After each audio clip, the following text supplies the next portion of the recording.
Hello friends, how are you? I hope you good. Friend, मैं राजेश और आपका स्वागत करता हूं हमारे YouTube channel British English classes में। फ्रेंड, आज का जो सेशन है वो द हिंदू के बारे में है। हम जानेंगे कि द हिंदू का जो एडिटोरियल सेशन होता है, कैसे हम उसको रीड कर सकते हैं, कैसे हम रीडिंग के थ्रू अपनी वोकैब को इन्हेंस कर सकते हैं, हम अपनी ग्रामर को और अच्छा इंप्रूव कर सकते हैं। So let's start without delay. Editorial का जो हेडिंग है वो है snakes and ladders. Snakes and ladders, don't consider about that game which we used to play in our childhood. जो बचपन में हम गेम खेलते थे सांप सीढ़ी का, वो नहीं है। ये पॉलिटिक्स के रिगार्डिंग है। यहाँ पे राइटर बताना चाह रहा है कि बीजेपी जो असेंबली पोल होने वाले हैं पश्चिम बंगाल के अंदर, वहाँ पे कैसे अपना रोल प्ले करेगी, और जो अदर कॉम्पिटिटिव पार्टीज है वो कैसे अपना रोल प्ले करेगी, किस पार्टी की क्या स्ट्रेटेजी रहेगी। एडिटोरियल ने लिखा गया है ऑन कॉम्पिटिटिव, जो भी कंपटीशन होने वाला है वेस्ट बंगाल असेंबली पॉल में। आगे बढ़ते हैं। डिस्कंसर्टिंग, डिस्कंसर्टिंग होता है चिंताजनक। जो चिंताजनक साइन है, किस चीज के साइन है? वॉलेंस के। आर, और ये जो साइन नजर आ रहे हैं, कैसे नजर आ रहे हैं? रिट लार्ज, स्पष्ट रूप से नजर आ रहे हैं। कहाँ पे नजर आ रहे हैं? इन द इलेक्ट्रोल, जो भी चुनावी भाषण कला है। रेहिटोरिक होता है भाषण कला इन पश्चिम बंगाल। पश्चिम बंगाल में जो चुनावी भाषण कला है, वहां पे जो चिंताजनक साइन है वॉलेंस के, वो स्पष्ट नजर आ रहे हैं। आगे बढ़ते हैं। सोरिंग पॉलिटिकल रहीटोरिक, सोरिंग होता बढ़ता हुआ, पॉलिटिकल राजनीतिक, रहीटोरिक भाषण कला। जो बढ़ता हुआ भाषण कला है, जो राजनीतिक भाषण कला है, हैज, उसने, इस रेहिटोरिक ने, हैज ऑलरेडी, इसने पहले ही सेट कर दिया, सेट द टोन, इसने पहले ही टोन सेट कर दिया किस चीज की? फॉर एन इंटेंसली, एक बहुत ही इंटेंसली कॉम्पिटिटिव रहने वाला है क्या? Assembly election in West Bengal में।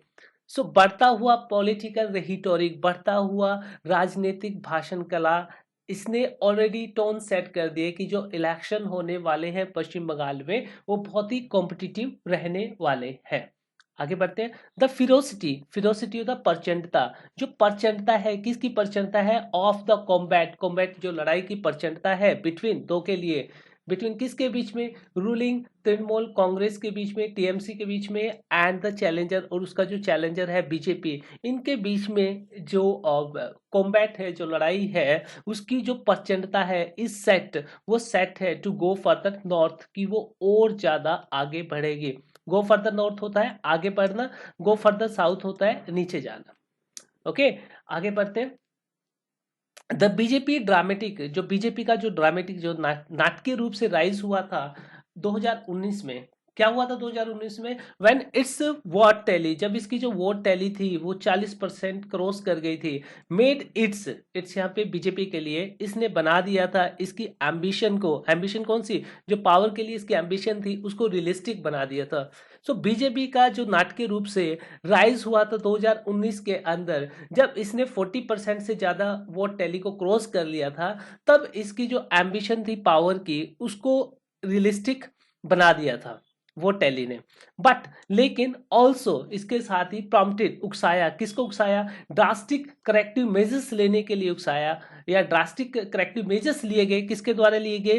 तृणमूल कांग्रेस के द्वारा, टीएमसी के द्वारा, विच हैज बीन, जो लगातार पावर में है। कब से पावर में है? 2017 से, 2011 से, राइट, 2011 से। सो 2011 से टीएमसी लगातार सत्ता में है, और इन्होंने भी बहुत ही ज्यादा ड्रास्टिक करेक्टिव मेजर्स अडॉप्ट किए हैं। दोनों के बारे में बता दिया राइटर ने यहाँ पे, बीजेपी की पावर के बारे में भी बता दिया, और टीएमसी की पावर के बारे में बता दिया। आगे बढ़ते हैं। The BJP has been trying, जो बीजेपी है वो लगातार ट्राई कर रही है। BJP has been trying, BJP लगातार ट्राई कर रही है ओवरकम करने का, कम करने का, किस चीज को? इट्स लीडरशिप डेफिशिएंसी, जो बीजेपी के लीडरशिप में कमी है उसको ओवरकम करने का ये लगातार ट्राई कर रही है। कैसे ट्राई कर रही है? बाय रिक्रूटिंग, रिक्रूट करते हुए डिफेक्टर्स को। डिफेक्टर्स होता है जो टर्न कोड, जो दल बदलू होते हैं, दल बदलू को रिक्रूट करके बीजेपी लगातार जो भी इसकी लीडरशिप में कमी है उसको ओवरकम करने का काम कर रही है। प्राइमरली, प्राइमरली मुख्य रूप से कहां से? From the TMC, it means TMC से पार्टी छोड़ के बीजेपी में जो लोग शामिल हो रही है उनके बारे में बताया गया है। It can not catch the match of the ground game, लेकिन अभी भी बीजेपी मैच नहीं कर पा रही है ग्राउंड गेम को ऑफ द लेफ्ट। लेफ्ट का जो भी ग्राउंड गेम है उसको अभी भी बीजेपी मैच नहीं कर पा रही है। और गेम क्या है? Left front. जो लेफ्ट फ्रंट है दैट जिसने इज इन अलायंस, जो लेफ्ट है वो भी अलायंस में चला गया है, किसके साथ में? कांग्रेस के साथ में, और आईएसएफ के अंडर चला गया है। द न्यू अम्ब्रेला, जो न्यू अम्ब्रेला है संयुक्त मोर्चा, इट मीन्स संयुक्त मोर्चा के अंडर इन्होंने अपना अलायंस बना लिया है। किन्होंने? टीएमसी ने। आगे बढ़ते हैं। तो मोर्चा, जो मोर्चा रैली थी, आगे बढ़ते हैं। जब मोर्चा रैली, जो मोर्चा रैली रखी गई थी, कब रखी गई थी? फैब 28 को, जो 28 फैब को रखा गया था। वाज नॉट सप्रेस्ड, इसने सप्रेस नहीं किया, इसने पीछे नहीं छोड़ा। किसको? Was not suppressed by the BJP, इसको बीजेपी के द्वारा सप्रेस नहीं किया गया। बीजेपी ने जो अपनी रैली रखी थी वो रखी थी 7 मार्च को, विच वॉज एड्रेस्ड, और इस रैली को एड्रेस किया किसने? Address by prime minister Narendra Modi, who is leading, जो लीड कर रहा था, जो लीड कर रहे हैं फ्रॉम द फ्रंट, जो फ्रंट में लीड कर रहे हैं। जो मोर्चा रैली थी, टीएमसी की जो मोर्चा रैली थी वो थी 28 फैब को, और इसको सप्रेस नहीं किया गया। किसके द्वारा सप्रेस नहीं किया गया? बीजेपी के द्वारा। बीजेपी ने 7 मार्च को अपनी रैली की थी, और जिसको स्पष्ट रूप से एड्रेस किया गया, एड्रेस किया इसने प्राइम मिनिस्टर नरेंद्र मोदी जी ने, इनको इस पर्टिकुलर रैली को एड्रेस किया था। एंड हु, मोदी जी के लिए बताया गया, who is leading from the front. Ultimately writer यहाँ पे कहना चाह रहा है कि संयुक्त मोर्चा जो रैली थी 28 फरवरी को, वो ज्यादा स्ट्रांग थी। किससे? जो 7 मार्च को रैली हुई उससे ज्यादा भीड़ नहीं आ पाई वहां पे। द एब्सेंस, जो भी एब्सेंस है किस चीज की? The absence of recognizable chief minister candidate, जो चीफ मिनिस्टर कैंडिडेट है उसका एब्सेंस है यहाँ पे। एंड इट्स पैची प्रेजेंस, और दूसरी बात, एक तो बात ये कि जो बीजेपी की तरफ से चीफ मिनिस्टर का कोई चेहरा यहाँ पे नजर नहीं आ रहा है, और दूसरा इस पैची प्रेजेंस, इसका जो टुकड़ों में प्रेजेंस है in much of the states, ज्यादातर राज्यों में, आर चैलेंजेस, ये चैलेंजेस है। आर, यहाँ पे जो आर वर्ब है इसका हमारा सब्जेक्ट है absence and patchy presence. Challenge to the BJP, BJP के लिए है, but winning this election is, लेकिन इलेक्शन को जीतना, इस इलेक्शन को जीतना is within its reach, ये इसके बस की बात है। दोबारा देख लेते हैं। द एब्सेंस है, एक तो चीफ मिनिस्टर का कोई भी इनके पास पर्टिकुलर कैंडिडेट नहीं है, कोई भी पर्टिकुलर चेहरा नहीं है बीजेपी के पास पश्चिम बंगाल के लिए, और दूसरा जो इसके टुकड़ों में प्रेजेंस है, जो पैची रूप से प्रेजेंस है स्टेट्स के अंदर, ये दोनों एक चैलेंज बन के आया है बीजेपी के लिए। लेकिन अगर जहां तक इलेक्शन जीतने की बात है, हम ऐसा नहीं बोल सकते कि इलेक्शन जीत नहीं सकते, डेफिनेटली ये जीत सकते हैं। आगे पढ़ते हैं। अ लार्ज सेगमेंट, एक बहुत ही बड़ा जो सेगमेंट है ऑफ द बीजेपी वोटर्स का रिमेन साइलेंट, वो अभी भी साइलेंट बना हुआ है। एक जो सेगमेंट है, एक लार्ज जो सेगमेंट है बीजेपी वोटर्स का, वो अभी भी साइलेंट है। एंड गुड, और वो क्या सकता है? मोबिलाइज कर सकता है, इकट्ठा कर सकता है themselves, अपने आप को। एक बहुत बड़ा जो तबका है बीजेपी वोटर्स का, वो अभी साइलेंट है और अपने आप को वो मोबिलाइज कर सकता है। इफ, अगर वन गोज, अगर कोई जाता है, गोज, इफ वन गोज, अगर कोई जाता है बाय द 2019 एक्सपीरियंस, अगर 2019 का एक्सपीरियंस के थ्रू कोई भी जाता है तो उसको ये एहसास हो जाएगा।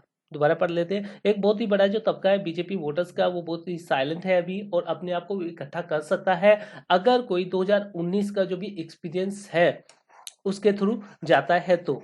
आगे देख लेते हैं। द डायनेमिक, जो डायनेमिक्स है, जो भी समीकरण है और पॉलिटिक्स का, हैज चेंज्ड, वो चेंज हो गया है सिंस देन, तब से। जो पॉलिटिक्स का जो डायनेमिक है, जो पॉलिटिक्स का जो भी समीकरण है वो तब से चेंज हो गया है। When with new factors at play, क्योंकि अभी नए फैक्टर्स हैं वो रोल प्ले कर रहे हैं। Chief minister Mamata Banerjee has rolled out, chief minister Mamata Banerjee ने, उन्होंने रोल आउट किया, इंट्रोड्यूस किया किस चीज को इंट्रोड्यूस किया? न्यू वेलफेयर स्कीम्स को इंट्रोड्यूस किया। एंड रीच आउट, और ये पहुंची कहाँ पे? रीजन में एंड सोशल ग्रुप के पास पहुंची। दैट, कौन से ग्रुप है? दैट ग्रुप, वो ग्रुप जो टिल्टेड, जो झुके हुए थे, किसकी तरफ झुके हुए थे? टुवार्ड्स द बीजेपी की तरफ झुके हुए थे। यहां से देख लें। Chief minister Mamata Banerjee has rolled out, उन्होंने इंट्रोड्यूस किया, उन्होंने स्टार्टअप किया किस चीज का? न्यू वेलफेयर स्कीम्स का। और ये रीच आउट हुई, कहाँ पे पहुंची? ये रीजन के पास पहुंची, या सोशल ग्रुप के पास इन्होंने विजिट किया, उनके पास पहुंची। और ये ग्रुप कैसे थे? दैट टिल्टेड, जो टिल्ट हो चुके थे, झुके थे, किसकी तरफ झुके थे? Towards the BJP. आगे देखते हैं। बाय डिक्लेयरिंग करते हुए हर कैंडिडेंसी अपनी कैंडिडेंसी को फ्रॉम द नंदीग्राम, ममता बनर्जी ने डिक्लेयर कर दिया कि वो नंदीग्राम से इलेक्शन लड़ेगी। तो इसको डिक्लेयर करते हुए where she will take on, जहाँ पे वो सामना करेगी, टेक ऑन होता सामना करना, जहाँ पे वो सामना करेगी किसका, फॉर्मर कलीग, जो उसके फॉर्मर कलीग थे, फॉर्मर साथी थे, शुभेंदु अधिकारी का। अब शुभेंदु अधिकारी के बारे में एडिशनल इन्फॉर्मेशन है, who defected to the BJP, जो बीजेपी में शामिल हो गया है। शी हैज शोन, उसने दिखाया दैट कि she is on the offensive, कि वो भी ही बहुत ही चैलेंजिंग रूप से सामना करेंगे। ऑन द ऑफेंसिव होता है बहुत ही चैलेंजिंग रूप से किसी चीज का सामना करना। टेक ऑन होता है किसी से फाइट करने के लिए तैयार होना। दोबारा पढ़ लेते हैं हम लोग। बाय डिक्लेयरिंग करते हुए, अपनी कैंडिडेंसी को डिक्लेयर करते हुए नंदीग्राम से, जहाँ पे वो सामना करेगी, किसका सामना करेगी, जो उसका फॉर्मर कुलीग है शुभेंदु अधिकारी, जो बीजेपी में शामिल हो गया है टीएमसी को छोड़ के। तो इस प्रकार सोन उसने दिखाया है कि she is on the offensive, कि वो बहुत ज्यादा अग्रेसिव है कॉम्बैट करने के लिए। द वायलेंस एंड करप्शन, जो वायलेंस और करप्शन है किसके द्वारा, बाय हर पार्टी कैडर्स के द्वारा, पार्टी के जो बंदे हैं उनके द्वारा जो वायलेंस और करप्शन किया गया है। मीनवाइल इसी के दौरान कंटिन्यू टू शेडो, वो लगातार शेडो करने का काम कर रहा है। शेडो मतलब किसी चीज को ढकने का काम कर रहा है। हर स्पिरिटेड फाइट, जो ममता बनर्जी की स्पिरिटेड फाइट है, उसको जो वायलेंस और करप्शन किया गया है किसके द्वारा किया गया, जो कैडर्स के द्वारा, टीएमसी पार्टी के जो कैडर्स के द्वारा जो वायलेंस और करप्शन किया गया है, वो लगातार ममता बनर्जी को स्प्रिट है फाइट की, उसको ढकने का काम कर रहा है। एक तरफ तो ये बहुत ही अपने हाई स्पीड के साथ में फाइट कर रही है, और दूसरी तरफ इनको सामना करना पड़ा है वायलेंस का एंड करप्टेड, जो करप्शन किया गया था इनके कैडर्स के द्वारा, उसका।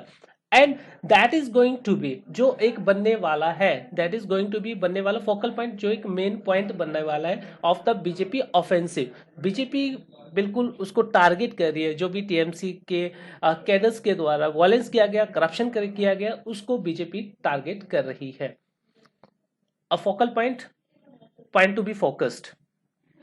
नेक्स्ट है द सेकंड प्रॉन, यहां से मिस्टर मोदी की जो स्पीच थी ऑन संडे को, कॉल फॉर होता है डिमांड करना अ रिजिम चेंज, कि हमें रेजिम को चेंज करना है, जो सत्ता को पलटना है। तो ऐसी डिमांड की गई मिस्टर मोदी के द्वारा। द सेकंड प्रॉन्ग, जो सेकंड प्रॉन्ग है, प्रॉन्ग आप टैक्टिक्स बोल सकते हो ऑफ द बीजेपी स्ट्रेटजी की, इज वो है अ कम्युनल पोलराइजेशन करना। जो सेकंड टैक्टिक्स है बीजेपी की, वो है एक सामाजिक या कम्युनल, सामुदायिक जो पोलराइजेशन करना, ध्रुवीकरण करना, which seems to have been assigned, जो ऐसा प्रतीत हो गया है कि वो उसको असाइन कर दिया गया है, ये काम असाइन कर दिया गया है किसको, टू सेकंड रंग लीडर्स, जो भी दूसरे तबके के लीडर्स हैं उनको ये काम असाइन कर दिया गया है। हु आर, जो मुख्य रूप से है क्या, फ्रीक्वेंटली मेकिंग, जो फ्रीक्वेंटली रूप से बना रहे हैं, दे रहे हैं, नॉट सो वेल्ड, बिल्कुल स्पष्ट रूप से रेफरेंस दे रहे हैं। एंड इंसुएशन होता है इंडिकेशन करना, और स्पष्ट रूप से हिंट दे रहे हैं किसके बारे में, डेंजर के बारे में। डेंजर किसके बारे में है, ये पोस्ट, जो डेंजर रखा गया है किसके द्वारा, मुस्लिम्स के द्वारा। यहाँ पे दोबारा देख लेते हैं। जो सेकंड स्ट्रेटेजी है बीजेपी की, वो है कम्युनल पोलराइजेशन करना, जो कम्युनल पोलराइजेशन करना, ध्रुवीकरण करना, इसकी सेकंड स्ट्रेटेजी है। Which seems to have been sign, और ये जो टास्क है ऐसा प्रतीत हो रहा है जिसको असाइन कर दिया गया है जो सेकंड रंग लीडर है उनको, और जो स्पष्ट रूप से इनका रेफरेंस दे रहे हैं और हिंट दे रहे हैं कि डेंजर है, किसके द्वारा डेंजर है, जो मुसलमानों के द्वारा डेंजर है, उसका ये रेफरेंस दे रहे हैं। आगे पढ़ते हैं। मिस बनर्जी ममता बनर्जी अपील, उन्होंने अपील की अमंग मुस्लिम में कोई अमंग वोटर्स के अमंग, कुड बी, वो हो सकता है अनसेटल्ड, वो अनसेटल्ड हो सकता है बाय किसके द्वारा, मेन स्ट्रीमिंग, जो मुख्य धारा की मुस्लिम आउटफिट है, जो मुस्लिम पार्टी है, that goes by the misleading, जिसको रन किया जा रहा है किसके द्वारा, मिसलीडिंग नेम के साथ में लीड किया जा रहा है, of the Indian secular front के द्वारा, बाय द लेफ्ट फ्रंट के द्वारा। देख लेते हैं। अब ममता बनर्जी की जो अपील है मुस्लिम वोटर्स को, तो उस अपील को अनसेटल किया जा सकता है, किसके द्वारा सेटल किया जाता है, जो मुख्य धारा की मुस्लिम जो पार्टी बनी है, जो दैट गोज, जिसको मिसलीड किया जा रहा है, एक नाम से मिसलीड किया जा रहा है, और इसका नाम रखा गया है इंडियन सेकुलर फ्रंट, और ये बाय द लेफ्ट फ्रंट के द्वारा। आगे देख लेते हैं। द लेफ्ट, जो लेफ्ट है, हैज ऑलवेज अक्यूज, लेफ्ट ने हमेशा अक्यूज किया है किसको, बीजेपी को, बीजेपी को एंड द टीएमसी को, किसके लिए, कॉम्पिटिटिव कम्युनलिज्म, कि ये कॉम्पिटिटिव कम्युनलिज्म करते हैं, बट लेकिन इट्स न्यू टैक्टिक्स, लेकिन इसकी जो न्यू टैक्टिक्स है, has throne open various possibility, इसने बहुत ही पॉसिबिलिटी के लिए पॉसिबिलिटीज के द्वार खोल दिए हैं। तो बात देख लेते हैं। The left has always accuse, जो लेफ्ट है उसने हमेशा अक्यूज किया है बीजेपी को भी और टीएमसी को, कि किस लिए अक्यूज किया है, अक्यूज के साथ में ऑफ आता है, आरोप लगाया, किस चीज का आरोप लगाया, ये कॉम्पिटिटिव कम्युनलिज्म करते हैं, बट लेकिन इट्स न्यू टैक्टिक्स, लेकिन इसकी जो नई टैक्टिक्स है, हैज थ्रोन ओपन, इसने ओपन कर दिया है पॉसिबिलिटीज को, कि और नई पॉसिबिलिटी उभर के आ सकती है। इफ द मोर्चा क्लेम, अगर जो मोर्चा है क्लेम्स, अगर वो क्लेम कर लेता है, गेट कर लेता है एक पर्टिकुलर सेगमेंट को, सेगमेंट कौन सा, एंटी इनकम्बेंसी वोटर्स को, अगर जो इन्होंने मोर्चा बनाया हुआ है टीएमसी ने और इसके साथ वाली पार्टी का जो भी मोर्चा है, अगर वो क्लेम कर लेता है, क्लेम मतलब अगर वो वोट हासिल कर लेता है, किनका, जो एंटी इनकम्बेंसी चाहते हैं उनका वोट अगर ये मोर्चा हासिल कर लेता है, इट विल वीकन, ये क्या करेगा, बीजेपी को कमजोर कर देगा। अगर मोर्चा एंटी इनकम्बेंसी वाले वोट्स को हासिल कर लेता है तो बीजेपी कमजोर हो जाएगी। इफ इट स्प्लिट्स, और अगर ये विभाजन करता है टीएमसी के वोट्स को, it will help the BJP, तो इससे बीजेपी को हेल्प मिलेगा। आगे देखते हैं। And if a sharp communal, अगर एक शार्प कम्युनल पोलराइजेशन उभर के आता है, इट कुड बेनिफिट, ये बेनिफिट कर सकता है किसको, टीएमसी को एंड द बीजेपी, दोनों को, बीजेपी और टीएमसी को ही, दोनों को बेनिफिट कर सकता है। It was a drama effect, ये एक ड्रामा इफेक्ट था, क्या, दैट की एक्टर, जो एक्टर है मिथुन चक्रवर्ती, हु ज्वाइन, जिन्होंने बीजेपी को ज्वाइन किया ऑन संडे संडे को, लाइकन हिमसेल्फ, उन्होंने अपने आप की तुलना की किससे, कोबरा से, कोबरा क्या, दैट, ऐसा कोबरा जो कैन किल, जो मार सकता है इन वन स्ट्राइक, एक स्ट्राइक में मार सकता है, ऐसा उन्होंने अपनी तुलना की है। बट डिस्कंसर्टिंग, लेकिन जो डिस्कंसर्टिंग है, जो भी चिंताजनक है, साइलेंस साइन है किसके, वॉयलेंस के, लेकिन जो चिंताजनक साइन है वॉयलेंस के, आर वो साइन कैसे है, रिट लार्ज, वो स्पष्ट रूप से नजर आ रहे हैं पश्चिम बंगाल में। तो बात देखते हैं हम लोग। It was a dramatic effect, ये एक नाटकीय इफेक्ट था कि मिथुन चक्रवर्ती ने बीजेपी को ज्वाइन किया संडे को और अपने आप की तुलना की कोबरा से। कोबरा कैसा, ऐसा कोबरा जो एक ही स्ट्राइक में मार सकता है, और ये बहुत ही चिंताजनक साइन है वॉलेंस के, और स्पष्ट रूप से नजर आ रहे हैं पश्चिम बंगाल के अंदर। Violent language easily translate to violent action, और वायलेंट जो लैंग्वेज होती है उसको बहुत ही आसानी से वायलेंट एक्शन में ट्रांसलेट किया जा सकता है, एज, जैसा कि बंगाल की हिस्ट्री हैज शोन, दिखाया है ओवर द इयर्स, पिछले कुछ सालों में। Okay friends, it was all about the editorial. I hope we have enjoyed a lot, we have learned a lot. Thank you very much.